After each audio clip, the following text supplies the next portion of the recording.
Welcome to the Bill Kelly Podcast, critical discussions in critical times. Here's your host, Bill Kelly.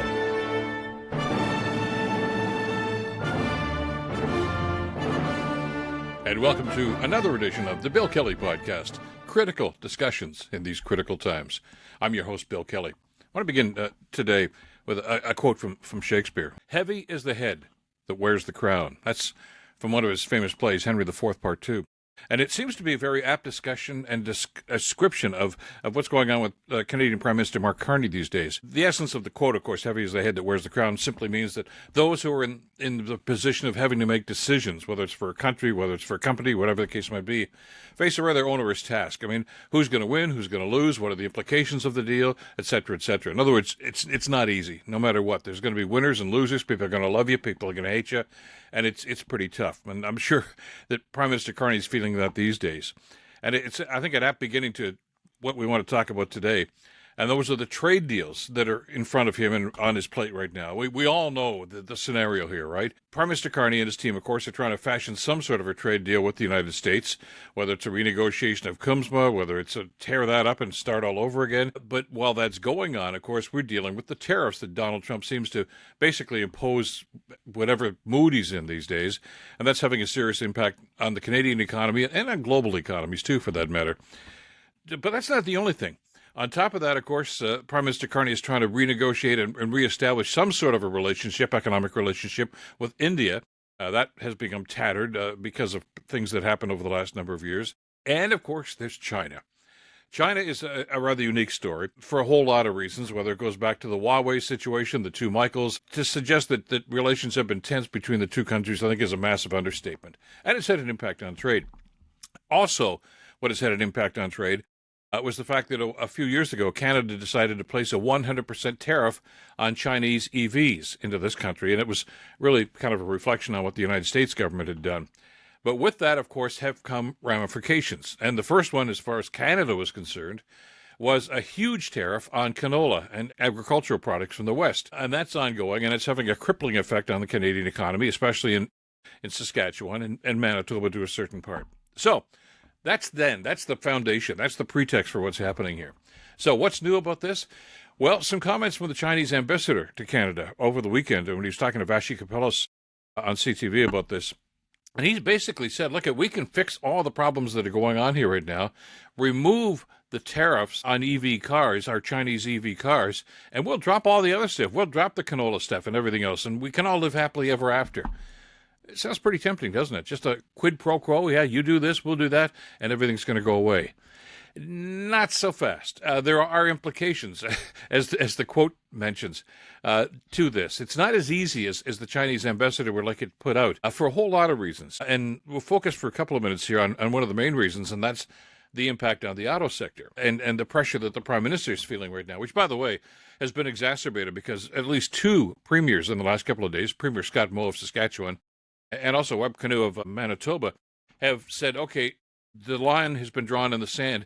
Drop the tariffs on the EVs. Let's get this industry moving again. Get agriculture back in. We really need to have this done. And they're not wrong that, yes, we need to do something about those tariffs. But what are the implications of simply removing the tariffs on Chinese EVs? Well, that's a rather complicated situation. And a lot of people have weighed in on this over the last little while. And I think it's worth talking about those and about some of the implications. Now, in Southern Ontario, where I have lived most of my life, we know about the auto industry and the impact and the importance of the auto industry on the Canadian economy, certainly here in Ontario, but in other parts of the country as well. And a number of folks who have been involved in this for quite some time are simply saying, look, watch what you're doing here, because there could be a huge, huge impact on what's going on here. Flavio Volpe is with the Canadian Auto Parts Manufacturers Association. You've probably seen him on TV over the last little while, dealing with a lot of these issues. We had him on the radio show many times. He's a smart guy.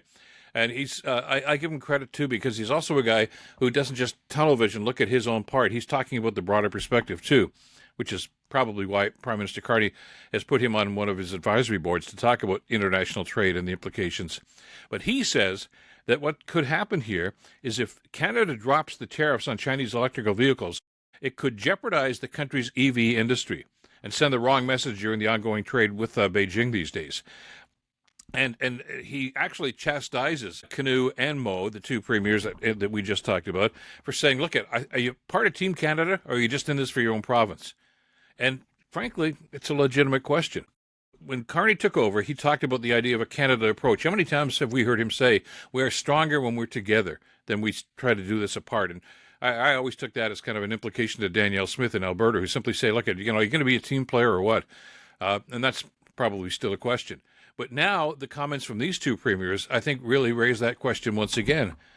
If the self-interest for those provinces, yes, drop those tariffs on Chinese EVs, and our industry is going to be fine. But what about the implications for the rest of the country? What about the auto industry in this country, rather? And first of all, it's under attack from Donald Trump and his minions, of course, in his cabinet. We talked about the other day that the Secretary of Commerce down in the States simply said Canada's just going to have to accept the fact that they're always going to be second with the auto industry. U.S. wants to make the cars. We might buy some auto parts from Canada from time to time, but that's about all you're going to do.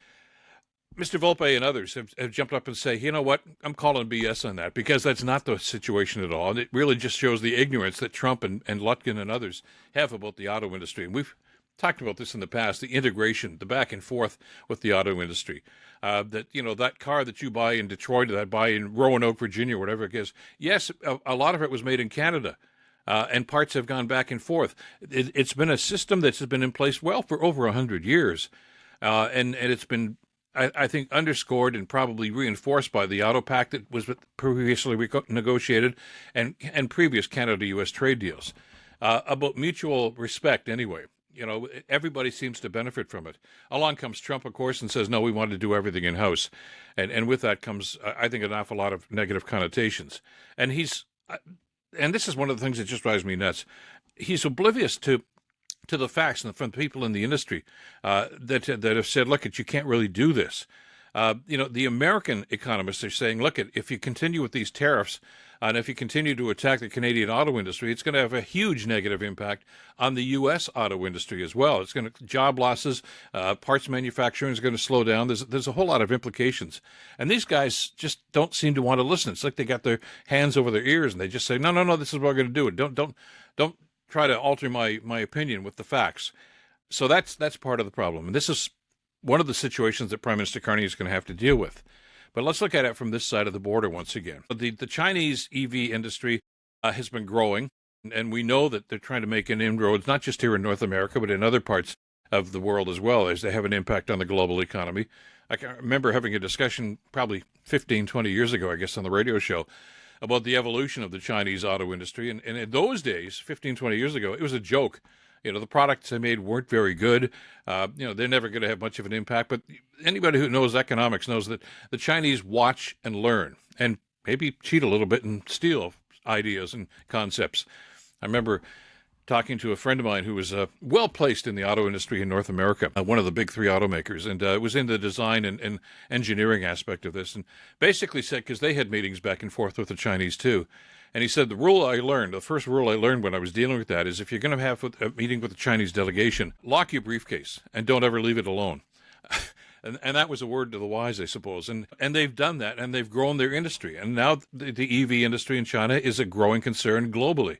But as Mr. Flavio Volpe, has already told us, first of all, that industry is heavily subsidized by the Chinese government. They love to flood markets to basically say buy Chinese cars because they're cheaper than a lot of the North American brands. But that really kills the production of the Canadian and American auto industries. It can have a really negative impact long-term on our industries as well. The auto industry knows that. The Canadian government needs to remember that. So it's not as simple as Mr. Kinew and Mr. Mo would suggest, that if we simply say, okay, drop that tariff, let the Chinese bring their EVs in here, and we can all live happily ever after. No, we won't. There's a serious impact that could result in such a decision. Now, I got to figure that Mr. Carney, Prime Minister Carney, certainly knows that. I'd like to think that his team knows that as well.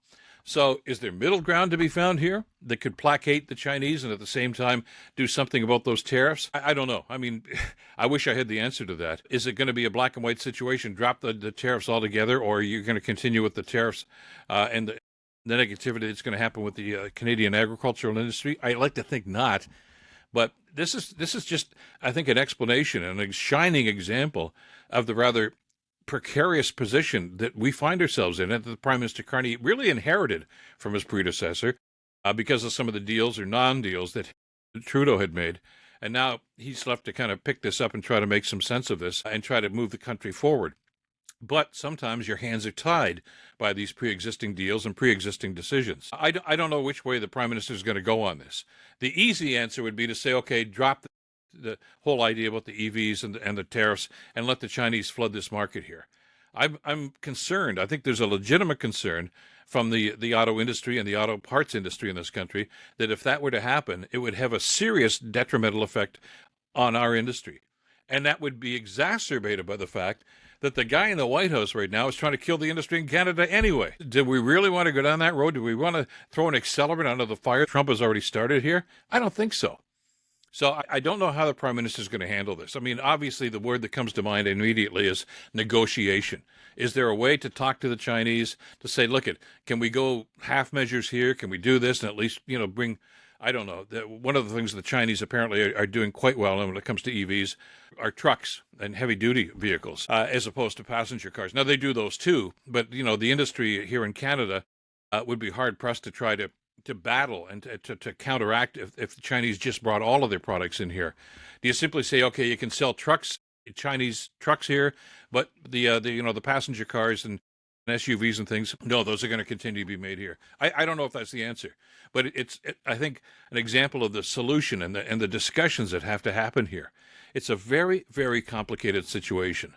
And the thing that I think frustrates the Prime Minister, certainly, and all of us who are watching this, is the simpleton in the White House these days doesn't get it. He's not a very smart man. For all the bluster, of course, he's a great businessman. Every business he's touched has failed. Let's be quite frank about that. And now he's trying to pretend that he's the auto deal maker and he knows everything about the auto industry. He knows everything about the steel industry, the aluminum industry. He doesn't. And he doesn't seem to understand or doesn't care that some of these arbitrary decisions that he's making, some of these executive orders that he signs, are having a negative effect on not just our economy, but the U.S. economy as well. And as we've mentioned in previous podcasts, those numbers are starting to show through now. Initially, a lot of the dealers, the automakers, etc., they were able to hide that simply because they swallowed the losses. They're getting to the point right now where they can't do this. The head of the Ford Motor Company was on record last week as saying, that, Mr. President, stop this tariff crap. It's really hurting the auto industry in North America, not just in Canada. It's hurting the American auto industry as well. And he's got to understand that, or at least somebody has to make him understand that. But on our side of the border, the Prime Minister has to weigh both options right now. Does placating the Chinese have a negative impact on what's going to happen, for instance, with the U.S. government negotiations? And keep in mind that the reason that the Canadian government at that time actually instituted those tariffs on Chinese EVs was because the Americans had done the same thing. So we thought, okay, we'll do the exact same thing and maybe we can gain some favor. Didn't much happen, did it? We didn't get a whole lot of favor from the U.S. So do we simply say, well, to hell with you guys then, we're going to make our own road here, thumb our nose at the Americans? And if you do that, what are the implications of that? Trump's history, especially in the second term of Trump, has been if you do something that really pisses him off, he comes back at you twice as hard with double tariffs or whatever the case might be. He's just instituted another 100% tariff on some Chinese goods. That tells you what he's doing and where his mindset is these days. So we have to be aware of what's going on here. And I'm sympathetic to Manitoba, Saskatchewan, and Alberta, with their own economies. And Doug Ford's the same thing here in Ontario. Premiers rather, are they're single-minded. Of course, yeah, they want to be part of Team Canada, but they want to make sure that their own provincial economies are going to be well suited and well done by what's going to happen here. And when the agricultural industry is suffering, Saskatchewan suffers, right? Same thing with Manitoba. And I understand that totally. And that goes all the way back to what we said at the beginning of the podcast here. The Prime Minister's got a lot on his plate right now. And, it's for every action, there's a reaction, that basic, tenet. What's going to happen here and whatever they do, whatever they decide, is going to have an impact on some other aspect of the Canadian economy. And we have to weigh exactly what's happening with that. And that, by the way, as we mentioned in previous podcasts, there's only one aspect of it. We're talking about, Chinese EVs and the auto industry here and, of course, the agricultural industry. We haven't even touched on some of the other aspects that need to be negotiated during these trade deals as well.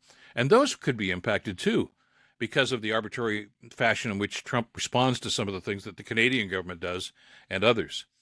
And what overrides all of this, and what really bothers me, and I'm sure keeps Prime Minister Carney awake at night, among other things, is the fact that the way that the U.S., especially through Donald Trump right now, are handling these things, there's no rhyme nor reason to what they're doing.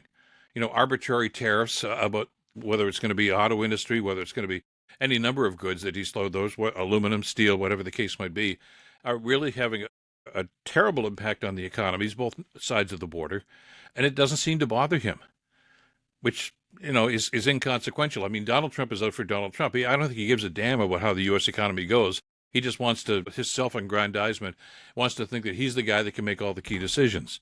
And it's got to be awfully tough for Prime Minister Carney and other world leaders to deal with that sort of a mindset from Trump. But it's there, and it's a factor in the decisions that are going to have to be made.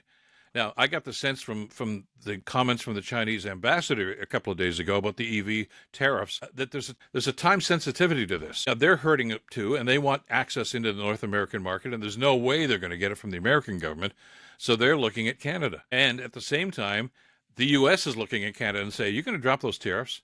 Because you know what's going to happen. You're going to flood the market with Chinese EVs, and that's going to have an impact on the U.S. auto industry too. So there will be retaliatory tariffs against Canada. That's a real possibility at this stage. Heavy is the head that wears the crown. Never has that been more important, and never has that been more relevant than it is these days for Prime Minister Carney and other world leaders. That's it for this edition of the podcast. Thanks, as always, for being with us. And by the way, if you're watching on YouTube, great to have you with us. Hit that notification bell. Would you make sure you pass the word to others? And thank you to everybody who's hitting the subscribe button as well. Lots to go on here and lots to talk about. And we want to keep the discussion and the dialogue going and try to give you facts as opposed to some of the fiction that you're hearing from some others these days, because that's important for us to make informed decisions about what's happening. And we really do appreciate your support in doing that. Thanks, as always, to Madeline Kelly for the great work putting this one together. Until next time, I'm Bill Kelly. Stay in touch and stay informed.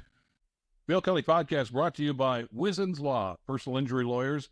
Listen, you didn't choose to get injured, but you can choose the right lawyer. Wizen's Law, 905-522-1102 or wizenslaw.com.